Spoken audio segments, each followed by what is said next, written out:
મકાઈની ભેળ બનાવી છે મમ્મી? ઓ બેટા, આપણા સુરતમાં ડુમસની ફેમસ મકાઈની ભેળ ચીજવાળી હોય, એકદમ મસ્ત ટેસ્ટી લાગે, ચટપટી. કેવી રીતે બનાવી? હેડ શીખવાડું તને. એનું આજે ઘરમાં એક મકાઈ પડી હતી, તે મકાઈની ભેળ બનાવવાની. આપણા સુરતમાં બહુ વરસાદ પડ્યો ને, કશી જગ્યાએ શાક નહીં મળતું, એટલે ઘરમાં જે શાક હોય ને એમાંથી 2-3 દિવસ કાઢવાના આવે. બીજું કઠો બનાવીશું આપણે, એટલે આ બનાવી દઉં મસ્ત ભેળ. મકાઈની ભેળ. હા, દાણા કાઢી પેટે દઉં. ભરાઈ જાય ને ખાવાની મજા આવે. મજા આવે. દાણા કાઢી દઉં પછી બાફી. દાણા થઈ ગયા બધા કાઢી દીધા? દાણા કાઢી દીધા. પાણી પી લીધું અમે. પાણીમાં થોડું મીઠું એડ કરી દીધું અને હવે મકાઈના દાણા એડ કરી દેવાના. આ અમેરિકન મકાઈ છે. હા, એટલે એકદમ મીઠી મસ્ત લાગે. એને બાફી દેવાની. આપણે જોવો ને એવો દાણો બફાઈ જાય એટલે ગેસ બંધ કરી દેવાનો. બાફી દો. બાફી દેવાનું ને? હા, બાફી દેવાનું. મસ્ત બોઇલ થઈ જાય કે? હા, કલર પરથી જ ખબર પડી જાય ને.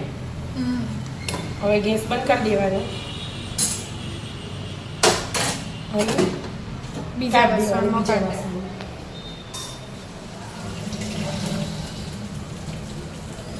હવે એમના એમ જ ઠંડી થવા દેવાની. હા, ઠંડી કરી દેવાની એકદમ મસ્ત, એટલે છૂટી છૂટી મસ્ત થઈ જાય. મકાઈ મસ્ત ઠંડી થઈ જાય. હા બેટા, ઠંડી થઈ છે. લઈ લીધી બધી બાઉલમાં.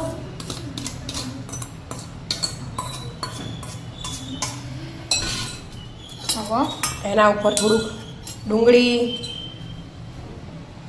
ટામેટું આપણે જે એડ કરવું હોય ને એ બધું એડ થાય. અને આપણો સુરતની ફેમસ ખબર ડુમ્મસમાં ડુમસમાં અરે એ મકાઈ એ તો ભરી ભરી ચીઝ શેણી. હા, એવી રીતે સ્વાદ પ્રમાણે મીઠું એડ કરી દેવાનું. મકાઈ બાફતા નાખી હોય એટલે આપણે જે ખાવું હોય ને ટામેટાનું ને એ જ નાખવાનું, ખાલી ડુંગળીનું ને 2 જ મેં નાખ્યું. યાર એ ભેળ હોય ને એકદમ સ્પાઇસી હોય મકાઈની, એટલે અડધી ચમચી સીઝવાન એડ કરી દીધી. સીઝવાન સોસ. હા,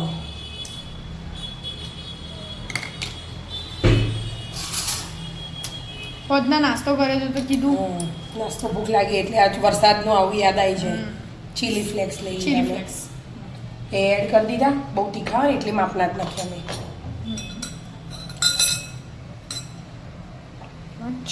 ચાટ મસાલો એડ કરી દેવાનો.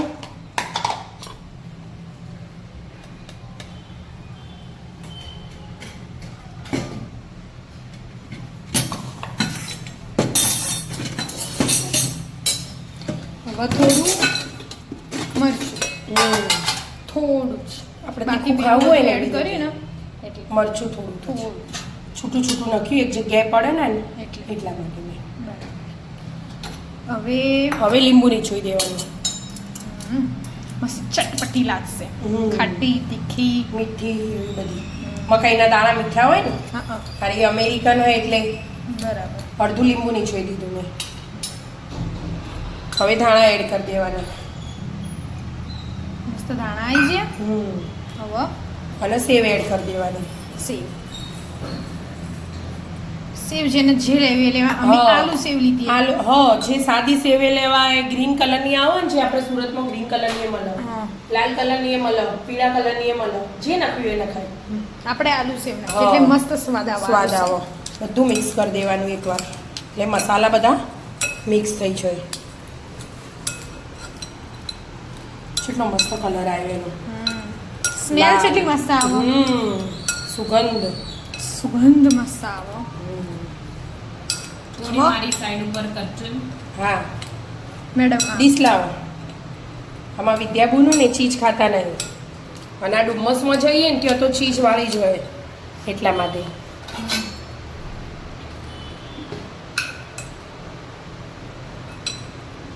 બસ બસ બસ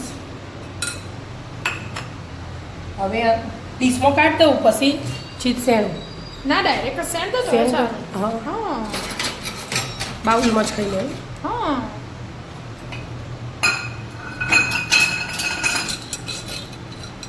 હવે ચીઝ શેણી લેવાની. મસ્ત ચીઝ આવી છે. આપણે જેટલું એડ કરવું હોય ને ચીઝ હા. એટલું એડ કરવાનું. બરાબર.